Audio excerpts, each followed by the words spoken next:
amigos do Notícias Agrícolas, não há mais um boletim de mercado da soja, um mercado negativo hoje, variações negativas de 2 a 7 pontos nos principais vencimentos, mercado que chegou num patamar dos $10 por bushel, veio de uma crescente aí nos preços, mas deu uma patinada hoje. Será que isso quer dizer alguma coisa? Será que tem alguma novidade nessa situação? Vamos perguntar para quem entende. Eduardo Vanin, da AgriInvest, está aqui com a gente. Seja bem-vindo, Eduardo. Como é que a gente entende esse mercado da soja?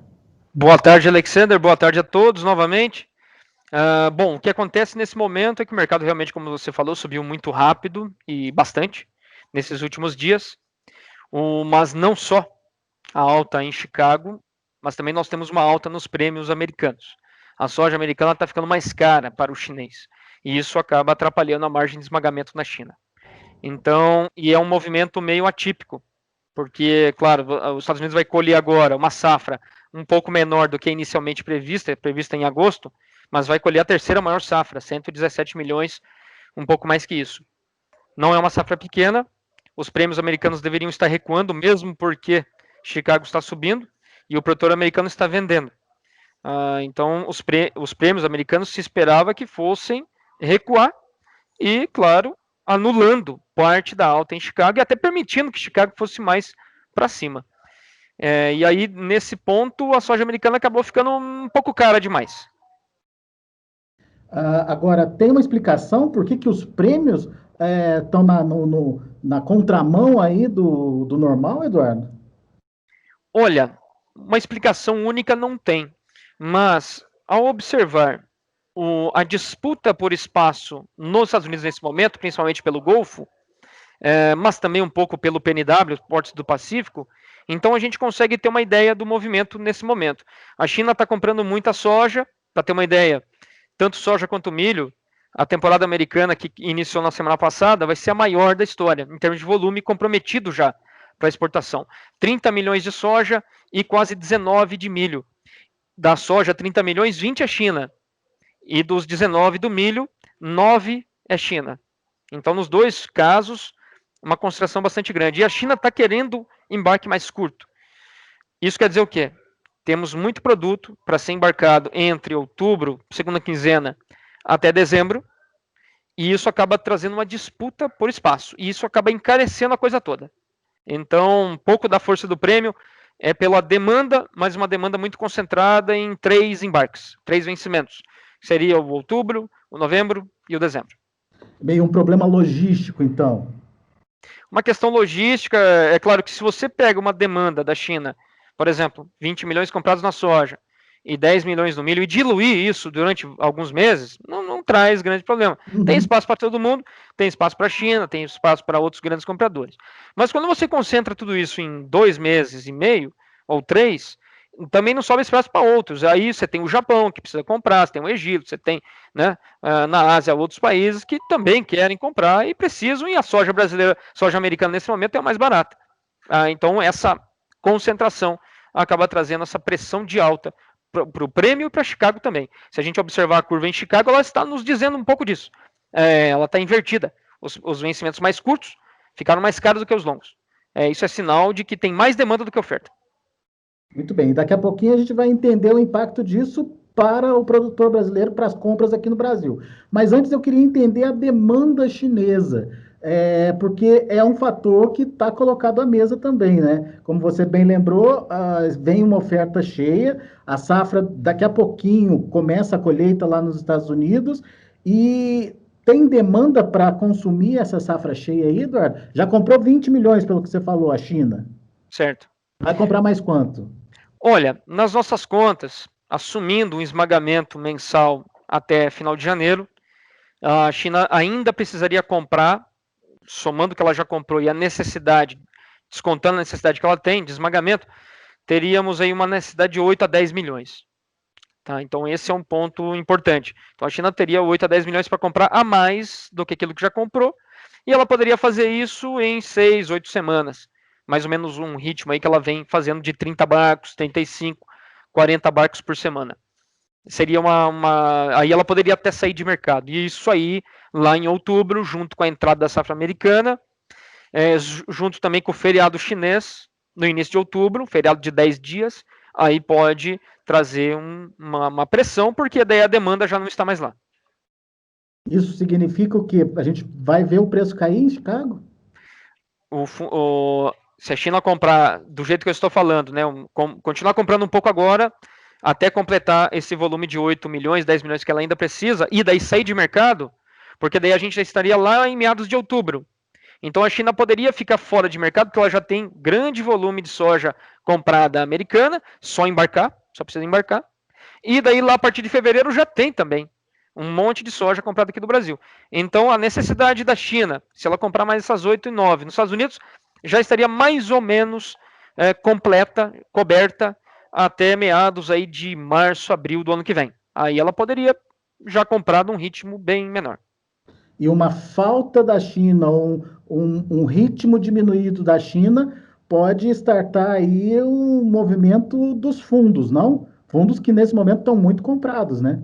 Sim, exatamente. O mercado, os fundos estão muito comprados, não é só na soja, mas é no complexo. Então a gente vai somando soja em grão, o farelo e principalmente o óleo, e converter tudo isso para grão, os fundos estão comprados em 40 milhões de toneladas. 40 milhões, equivalente grão. O recorde foi 50 milhões de toneladas, equivalente grão, que foi lá na temporada 14-15, quando o estoque era bem mais apertado americano. Resumindo, então os fundos estão já muito comprados e, claro, se a demanda sair dos Estados Unidos, aí não tem muita sustentação, além da entrada da safra. Muito bem. Mas por enquanto o que está prevalecendo no mercado é essa soja americana cara, como você bem pontuou, em função de um Chicago elevado e de um prêmio também alto lá nos Estados Unidos. Isso devolve a competitividade, pelo que eu entendi, para a soja brasileira.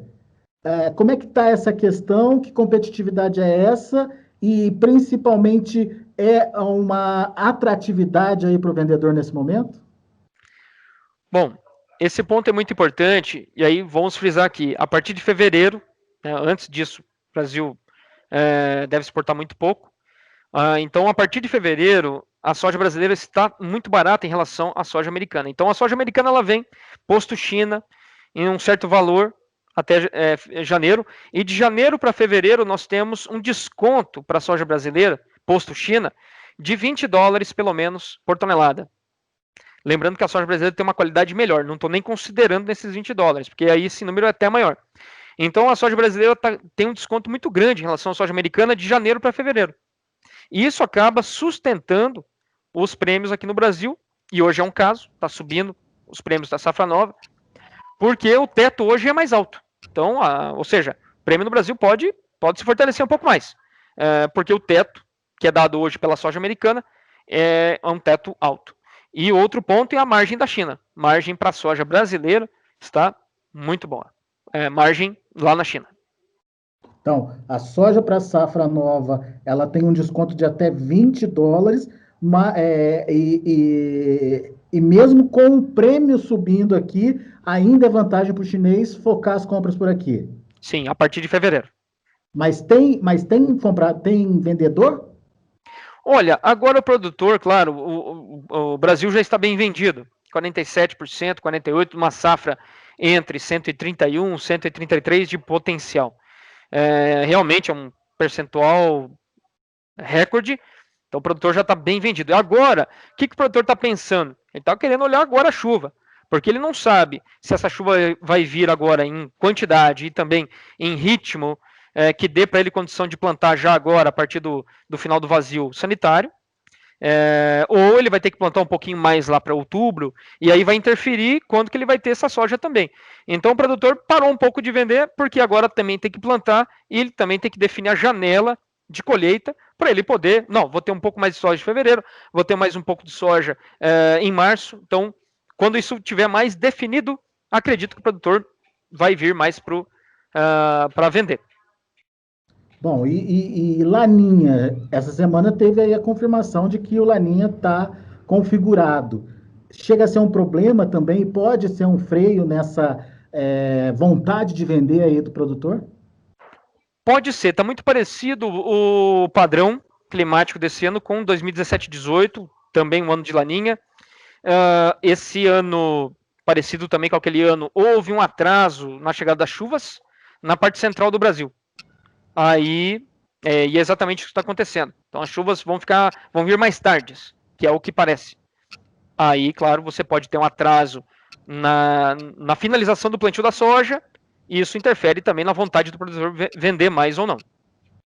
Muito bem. Ou seja, a gente tem um momento em que o produtor está querendo entender como é que vai ser a safra para depois voltar para as vendas. Exatamente. Então, até para não assumir compromissos que não vai dar para cumprir, né? Exatamente. E se isso continuar em função da vantagem que o chinês está tendo, existe aí um prêmio sendo adicionado. Isso vai fazendo a soja brasileira ficar mais valorizada ainda. Sim, se houver um problema de clima ou atraso de plantio, algo assim, é claro, aí a gente vai. Os prêmios no Brasil, principalmente aqueles mais curtos, janeiro, fevereiro, vão ficando cada vez mais firmes. Hoje o prêmio fevereiro aí está acima dos 90 centavos por bushel. Então, realmente, prêmio brasileiro muito forte e o Laninha é um dos responsáveis por essa questão da oferta. O Laninha acaba tornando mais imprevisível essa entrada do grão. Muito bem. Informações importantíssimas para você, produtor, que está acompanhando a gente, entender a dinâmica do mercado. E eu já te agradeço de antemão aí a participação, Eduardo, e já te convoco para uma próxima aí para a gente atualizar essas informações. Afinal de contas, são informações muito importantes e que vão direcionar as cotações, tanto em Chicago quanto aqui no mercado interno. Por enquanto, obrigado. Obrigado, Alexander. Conte comigo e até a próxima. Valeu, até a próxima, Eduardo. Um abraço a todos. Tem as cotações também para você. Continue com a gente.